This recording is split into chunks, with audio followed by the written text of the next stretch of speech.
sinukuan inami, yamin nga datap na matuntunan, sa lakas mo kong ibig, sa lantaglay,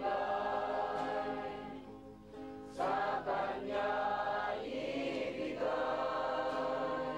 Siya'y kumatawan din sa mga gawain ng amang Dr. Jose Rizal na hindi niya natapos noong siya'y nasa kanyang material na katawan pa. At ang Pangulong Marcos, para sa amin, isang santo. Dahil ginamit siya ng kapangyarihan ng amang may kapal.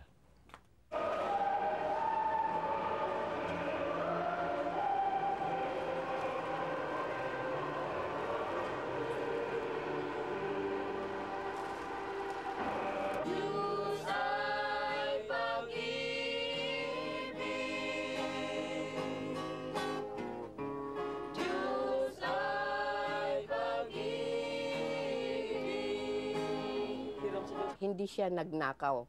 Siya lang ang yung bang nagtago sa mga kayamanang ibinibintang sa kanya. Pero darating din ang panahon na yung mga kayamanan na yon ay kusang ilalabas at gagamitin sa development of our country. We know.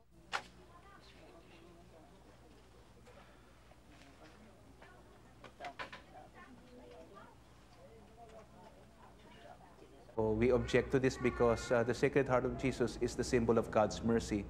The symbol of Marcos pertains to another issue. So it is a mockery, no? So Jesus cannot be compared with Marcos, no?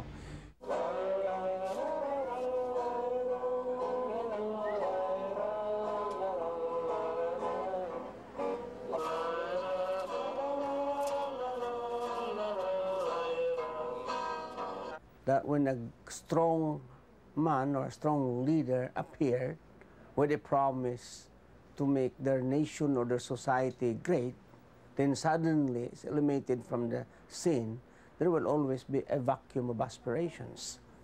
And so therefore, people would look for anchor on what they thought was a good old life.